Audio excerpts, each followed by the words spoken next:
Hola amigos, ¿cómo están? Muy buenos días, bienvenidos nuevamente a tu curso de física virtual. Lo que vamos a ver el día de hoy es el tema del campo magnético, específicamente la ley conocida como la ley de Ampère. Resulta que toda corriente va a generar a su alrededor lo que conocemos con el nombre de campo magnético. Muy bien, ¿y cómo es que funciona esto?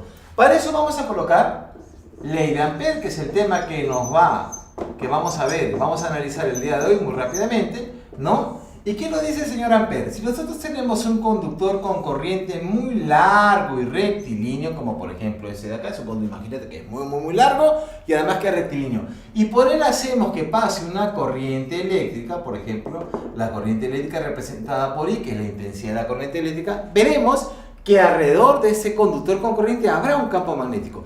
Para visualizarlo mejor voy a colocar ese conductor con corriente en un sistema de coordenadas tridimensional, X, Y y Z. Bien, ¿qué es lo que nos dice Ampère?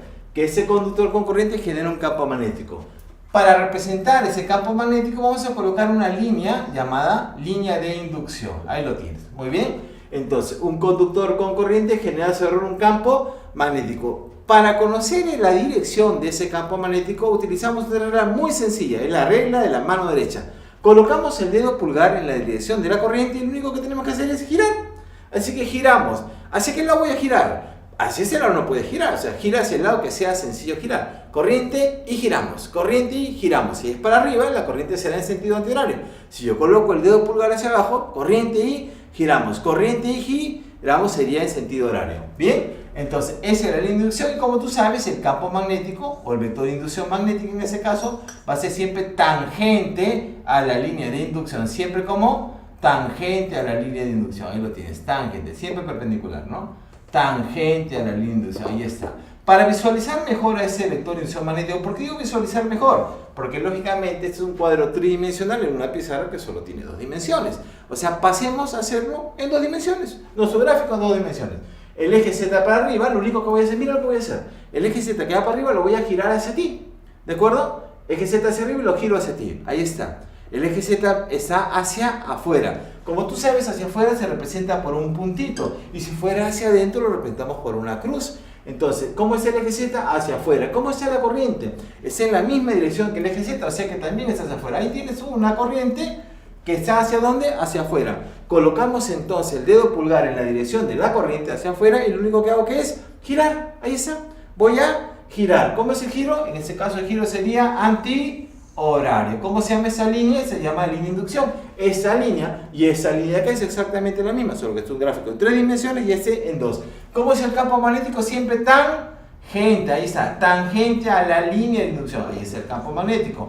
Tangente a la línea de inducción. ¿Cómo es? Tangente a la línea de inducción, tangente a la línea de inducción. Muy bien, entonces una corriente eléctrica hacia afuera genera un campo magnético en sentido antihorario, representado en cada punto del espacio por un vector llamado vector inducción magnética.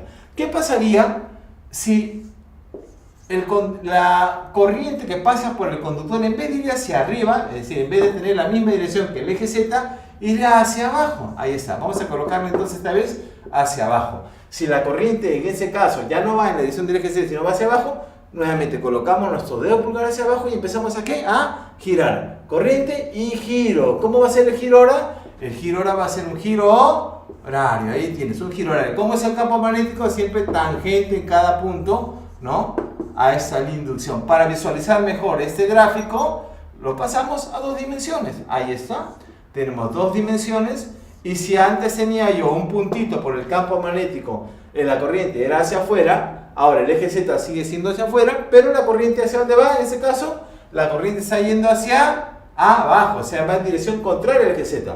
Campo corriente, eje Z hacia afuera, entonces corriente ¿hacia dónde tiene que ir? Hacia adentro. Entonces coloco, en vez de colocar un puntito, que colocamos una cruz. ¿Qué significa eso? Una corriente hacia adentro. Nuevamente, para conocer la dirección del campo, colocamos el dedo pulgar en dirección de la corriente y giramos. Ya está.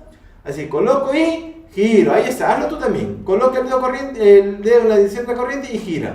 ¿Cómo va a girar eso? Va a girar entonces en esta dirección. Va a girar en esta dirección. Corriente, campo. Ahí está la línea de inducción. En esa dirección, ¿cómo sería ahora? Sería la línea de inducción en sentido horario, y lo único que si queremos abrir el campo que hacemos, hallamos siempre la tangente en cada punto del espacio a esa línea y tenemos entonces la dirección del campo. Ahí lo tienes, muy bien. Ya sabemos entonces que una corriente hacia afuera genera un campo magnético en sentido antihorario, mientras que una corriente hacia adentro genera un campo magnético en sentido horario. Pero ¿cuánto vale ese campo? ¿Qué tamaño tiene? ¿Grande? ¿Chiquito? Muy bien, para eso lo que hizo justamente Ampère fue lo siguiente, dijo, ese campo magnético, ¿quién lo va a generar? ¿Quién lo genera? Lo genera la corriente. Más corriente, más campo. Más corriente, más grande será el campo.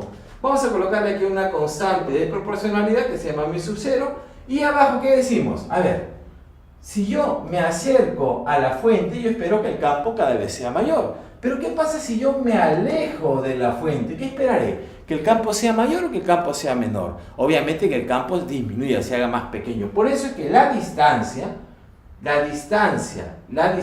que va desde la corriente hacia el punto donde yo mido el campo, le vamos a llamar R, es muy importante. A medida que yo me alejo de la fuente, espero yo que el campo cada vez sea menor. Por esa razón la distancia tiene que ir abajo. Se llama inversamente proporcional. Más distancia, menos campo. Más distancia, menos campo. Más distancia, menos campo. Más corriente, más campo. Más corriente, más campo. Por eso es que la corriente va arriba. Arriba se llama directamente proporcional. Cuando crece uno y crece el otro es directamente. Cuando crece uno y decrece el otro es inversamente proporcional. Muy bien. Y le colocamos acá una constante que se llama 2pi.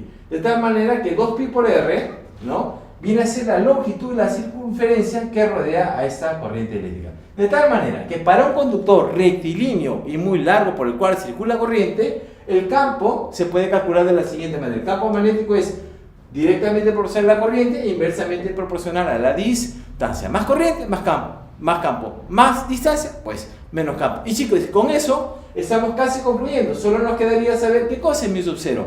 Mu sub 0 es una constante que se llama permeabilidad magnética del vacío y te dice básicamente qué tan permeable es el vacío a que pase el campo magnético. Ahora sí, hemos terminado entonces la primera parte de ley de Ampère, pero lo que nos queda son hacer más ejercicios para que tu concepto se vea cada vez más fortalecido.